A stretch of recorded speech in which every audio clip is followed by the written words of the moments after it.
Salah satunya soal kantor Gegana Korps Brimob Polri di Jalan Kramat Raya Senen, Jakarta Pusat yang pada Minggu petang terbakar. Ya, kobaran api muncul dari salah satu bagian belakang bangunan. Massa tak dikenal mendekati kantor Polres Metro Bekasi Kota Jawa Barat pada Minggu petang.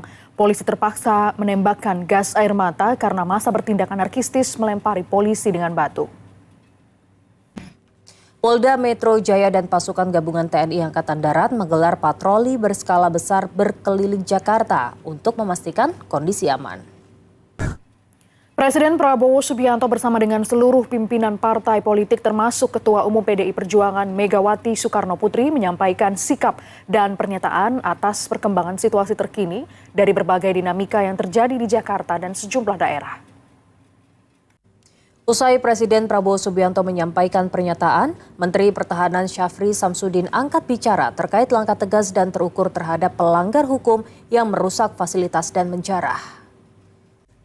3 partai politik telah menonaktifkan masing-masing kadernya di DPR setelah komentar anggota parlemen tersebut memperoleh respons negatif dari masyarakat. Ya, Presiden Prabowo pun meminta partai politik yang anggotanya dinonaktifkan akan dicabut keanggotaannya di DPR RI. Pasca penjaraan di rumah menteri dan anggota DPR RI, polisi dan TNI menjaga sejumlah rumah yang dijarah massa.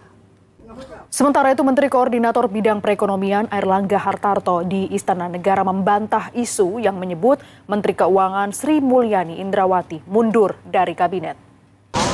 Jalan dan Mako Brimob Kuitang Jakarta Pusat dibersihkan pasca demo beberapa hari terakhir. Ya, sejumlah tempat yang terdampak di kawasan Senen, Jakarta Pusat juga dibersihkan termasuk Mapolrestro Jakarta Timur.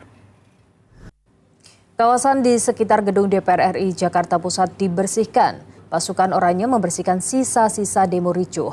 Jalan Gatot Subroto arah Selipi juga masih ditutup pada Minggu pagi. Partai Demokrat mengambil sikap dengan menolak adanya tunjangan perumahan DPR yang menjadi polemik belakangan ini.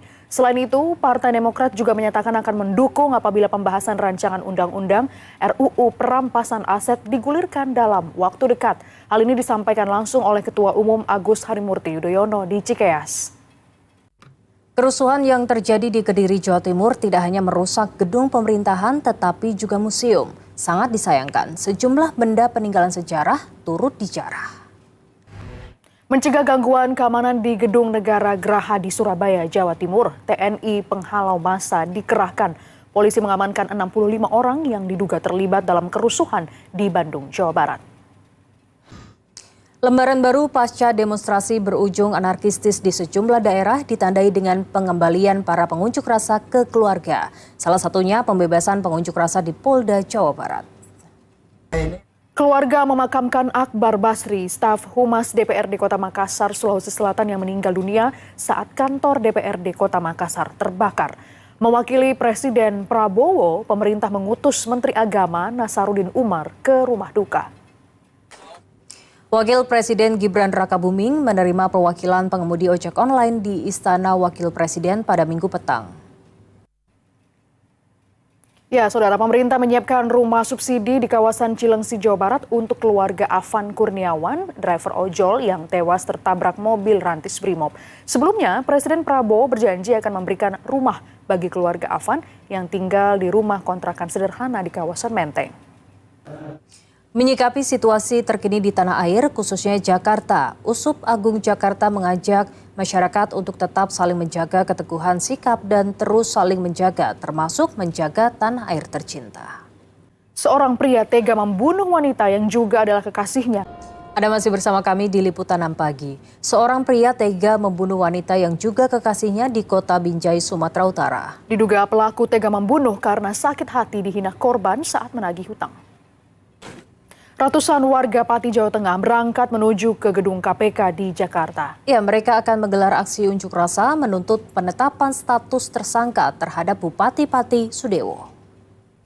Saudara, perjalanan jurnalis Liputan 6 SCTV Harvin Naksyabandi bersama relawan Indonesia dalam misi kemanusiaan mengirimkan bantuan ke Gaza, Palestina terus berlanjut. Kali ini tim relawan sempat tertahan di bandara saat hendak menuju Frankfurt, Jerman.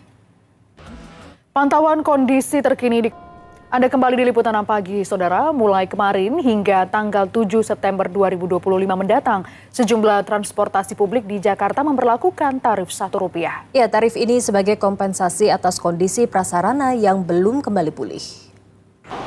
Untuk memantau kondisi hari perdana kerja pasca demo belakangan, ada rekan Michelle Lawinda di kawasan Senen. Tetap hati-hati saat bertugas.